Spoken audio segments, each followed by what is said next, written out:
haven't made this abundantly clear in my other videos, so I'll start by saying that this will contain major spoilers for The Last of Us.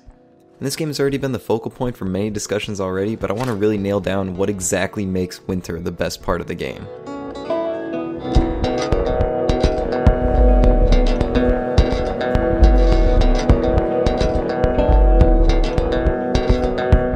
The short answer to this is that winter takes the basic mechanics of the game and makes them feel a bit unfamiliar, and it shows Ellie break down the paternalism that The Last of Us utilized up until this point.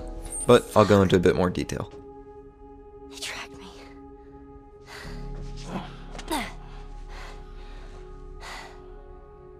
I'm gonna draw them away from here. I'll come back for you. Ellie's either been your cargo or your companion up until now. She's shown that she can hold her own and take care of herself in the past, but you're still her guardian. And there are multiple points in the game where Joel is incredibly overbearing. I don't even know what Here's how this thing's gonna play out. You don't bring up Tess. Ever. But then he falls down like an idiot, and this is where things begin to change. The very first bit of winter shows all of this change really well. We start out seeing Ellie hunting for food in the cutscene that introduces the chapter, so we know Ellie's taken responsibility for herself and most likely Joel too. Now that covers the main story aspect of the game. Then we start playing and notice all the upgrades we earn for Joel aren't carrying over to Ellie, and we're tipped off to this by not holding any other weapons other than the bow. And now compare that to what Joel was packing. And forgive me for maybe getting a little overenthusiastic about this simple hunting section, but this is my favorite part of The Last of Us. The way you maneuver around your environment is the same, but the motive has changed. Remaining undetected is still key, but it's for the sake of stalking, not trying to avoid an encounter. You have to be careful to avoid the little branches on the floor so you don't alert the deer of your location. And it's this sort of setup in a game that really does a great job of seeing how well the player can use mechanics they've learned and apply them to different objectives. Combine that with the initial shock of changing characters at this late a point in the game, and it's easy to see why this small section stands out. How are you still alive? There's also a bit of sub-story available at the very outset of the chapter. When you go through your bag as Joel, you see everything you've collected up to that point. But since you're Ellie now, you have a different bag to go through. Instead of remembering things you, the player, have done, you see what Ellie's done. And her commentary on each item you view reveals a lot. I was so stupid. I should have said something different to you. It's here where we first find out about Ellie's friend Riley. I miss you. We see that she has that old picture of Joel and his now deceased daughter Sarah. I should have given this to you when I had the chance. And this is also where one of the very few instances of Ellie's short-lived relationship between her and her mom is explored. I'm trying to make you proud. And it's great to learn about Ellie this way. And it reminds us that she's gone through a lot to get here. But something I noticed is that there isn't much of what I think of as optional world building in the entire winter section. In a lot of the other chapters, there are audio drops and notes left by others that help tell stories that you weren't there to witness. It's 4 pallets of lab equipment all packed up and ready to go. It's pretty effective storytelling, especially since you, the player, have to find this yourself. But that is mostly absent from the winter section. While I think this could have been used to further develop new locations like Davidstown, Naughty Dog substitutes it really well by exploring Ellie's past instead. And as the chapter continues, we see more and more of this reveal of Ellie as a completely capable and self-reliant character. Who's there? Come out! Hello? We just want to talk. Any sudden moves and I put one right between your eyes. Ditto for buddy boy over there. And I say reveal because there have been hints and showings of her ability throughout the game. Take all my food, too, while you're at it. By the looks of it, you could lose some of that food. Listen to me, you little shit. No, fuck you! You handcuffed me! I need you to shut up. And the first big notable shift of authority happens at the end of the autumn chapter. And I'll hop out of winter for a second just to explain how we got here. I'm okay. You're not okay, Joel!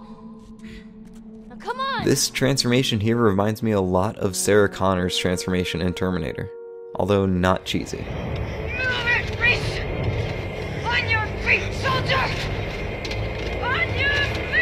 Ellie starts ordering Joel around so that he doesn't die. Oh man. Here, lean on me. No. Well, can you walk? Yes. Then fucking walk! This is the same guy that said this at the start of their journey together. And lastly, you do what I say when I say it. We clear? Sure. Repeat it. What you say goes. Seeing that sort of range is a great role swap. And I love how the sudden change of command is kind of uncomfortable for Ellie at first. Oh, get up, get up, get up. You gotta tell me what to do. Come on, you gotta get up. But then after we get into winter, we see that Ellie's fully taken on this authoritative role. Move the fuck out of the way. You won't survive long out there. I can protect you. No thanks. And feeling the difference between the characters in the gameplay, learning about her past struggles, and seeing it all play out in the cutscenes really shows how strong Ellie is. But that's not all of what makes the winter chapter so effective. It's also the first time you were really alone in this game. Now, you do pair up with David in the abandoned mill for a bit, but that's the extent of any sort of partnership in this chapter. Ellie does ride a horse for a bit, but he dies.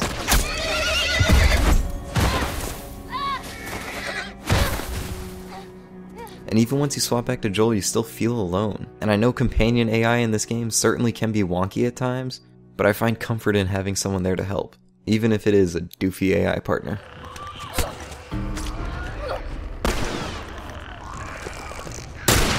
And this leads to yet another aspect I think the winter chapter handles really well. It gives you a common goal while splitting your perspective between the two characters. Joel's trying to get Ellie back, and Ellie's trying to escape David's town. What the fuck is wrong with these people? Both characters are moving in opposite directions, but they're approaching the same destination from different sides. It's really interesting to flip between the two and notice the differences between how they play and how they act. In gameplay, Ellie has a lot less health than Joel and can't silently take people out, so you have to be a lot more careful.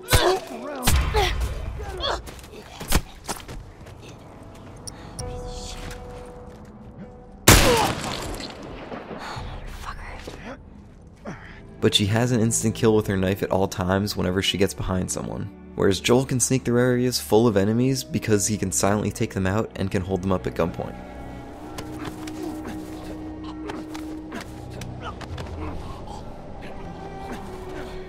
But we also get to see how the characters act in desperate situations. We see how Ellie utilizes all sorts of her character to get the upper hand, like when David gets a little creepy. You're special. Oh.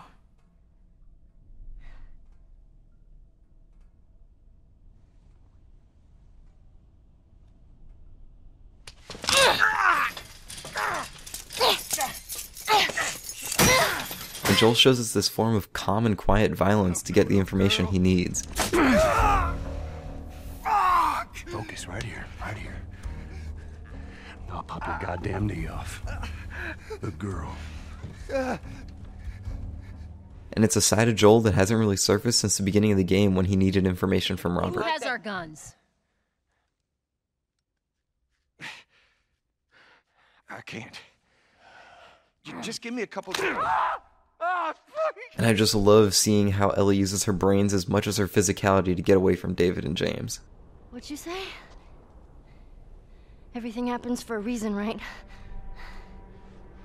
What the hell is that? She would have turned by now. It can't be real. Looks pretty fucking real to me.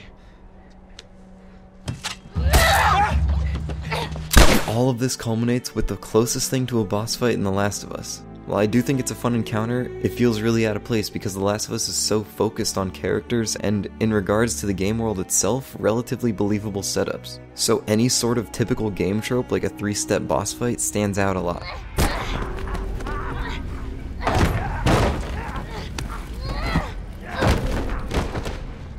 But this fight does lead to my favorite cutscene in the entire game.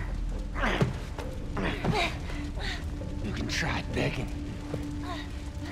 Fuck you.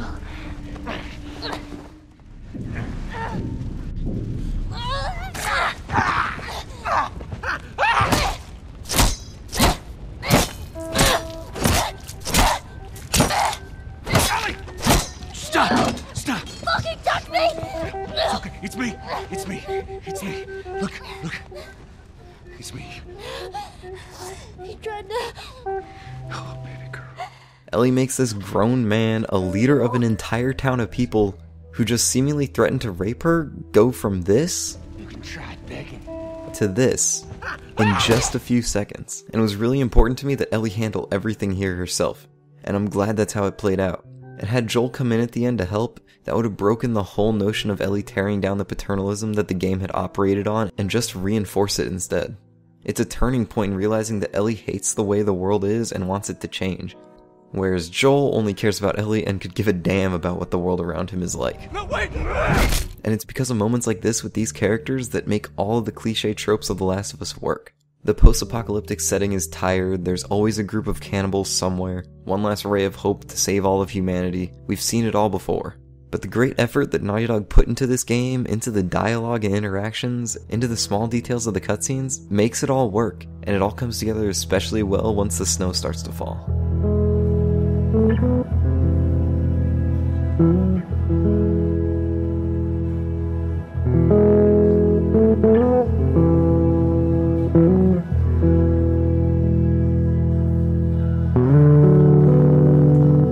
Now, there's definitely other aspects I'd like to tackle in The Last of Us, and it's certainly one of the more interesting games to hit the mainstream recently, and I think that makes it worth talking about more despite all the coverage it's already gotten. So until I revisit it again, thanks for watching.